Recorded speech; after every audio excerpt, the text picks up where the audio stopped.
Hi, my name is Phil Elrod. Welcome to Chapter 4 in a series of videos about our new ebook, See the Music of the Market, which describes our trading method of trading between the lines. In Chapter 1, we discussed how we see the music of the market. In Chapter 2, we discussed how we see the trade as we watch the music of the market.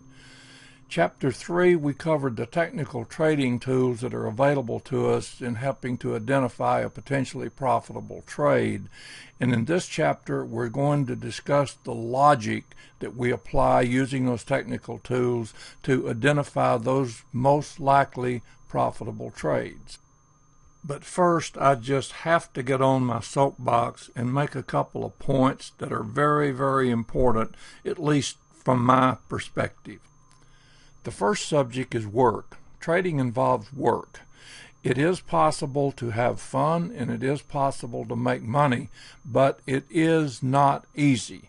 You must be willing to work to learn your system and apply your system. If you're looking for an easy way to make a living, you probably won't find it in securities trading, either short-term or long-term. On the other hand, if you're looking for a way to have a hell of a lot of fun and make some money to boot, TBL just may be the system for you.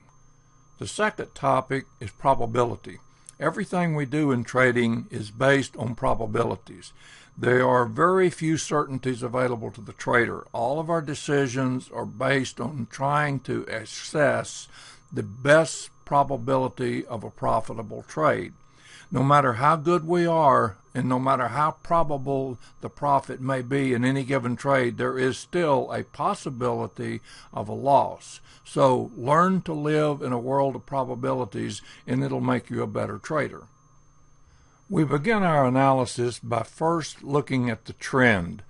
We want to know if the trend favors going short or going long, or if the trend favors going in either direction.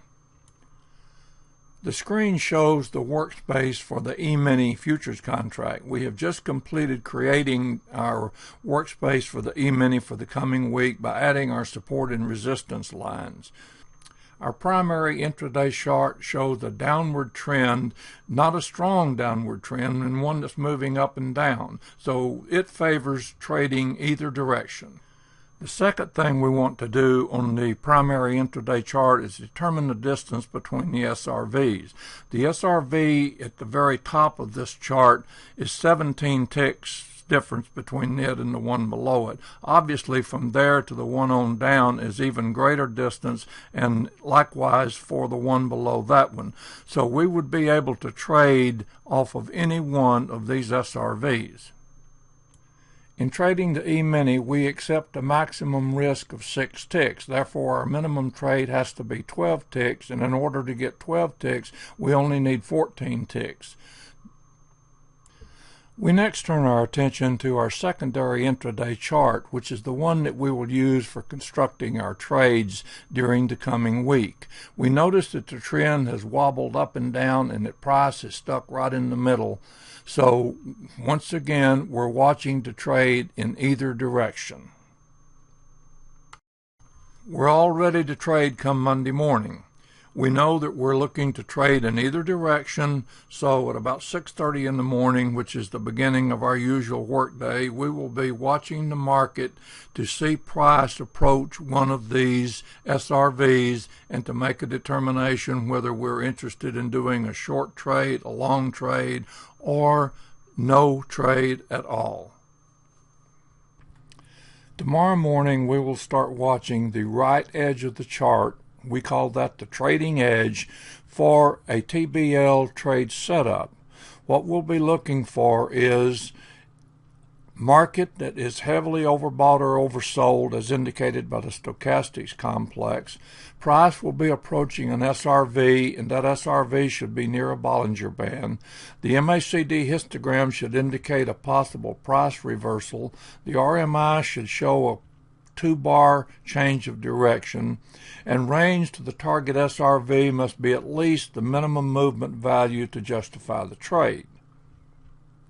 At about 8:30 in the morning, we note that all of our visual requirements for entering a short trade are in place, so we enter the market and are filled at about 1762.0. Our initial stop loss will be a few ticks above the SRV at 1762.75. Our trailing stop loss will be 6 ticks, but it will be a soft stop at this point.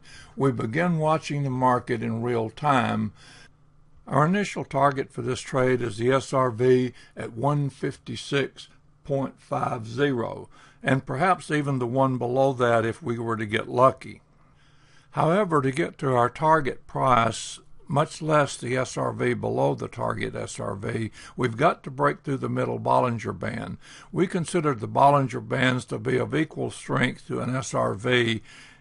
With price approaching the middle Bollinger Band, we like to switch to our fastest intraday chart and watch the price action for a bit. We notice that price is not able to get very far above or below the middle Bollinger Band on this chart, and this makes us a little bit nervous, so we're going to go over and set a hard stop at 1760, which will give us a small profit for this trade if price should reverse. We will set this hard stop if touched at 1760, so if price does rise back into that area, we should be taken out of the trade at about 159.75. We don't like the way this trade is developing. As we watch it, we continue to see the difficulty in getting through the Bollinger Band. So we're going to go ahead and exit this market at a reasonable profit and take our exit at 158.75. Now, this trade did not go exactly as planned, but by carefully monitoring the trade and using the technical tools available to us, we were able to exit with a very acceptable profit, actually 3 ticks more than our minimum trade for the S&P. A quick analysis of this trade shows that we made a reasonably acceptable profit, and the trade only lasted about 1 hour. Obviously, we cannot teach you everything you need to know to be an expert trader in this short video, but you can get a full set of details on trading between the lines and our unique method of short-term trading by simply acquiring our ebook, See the Music of the Market. See the Music of the Market is an ebook of more than 275 pages. It contains numerous charts and in-depth explanations on how to create, analyze, and execute the types of trades that we've been discussing in this short video. You can get your copy of this ebook by visiting tradingbetweenthelines.com. Once again, that's tradingbetweenthelines.com. And while you're there, be sure and visit our blog. The blog contains postings of trading tips, commentaries, and other information that should be of interest to people who are doing short-term trading, particularly the TBL method of short-term trading. Thank you for listening, and good luck in your future trading.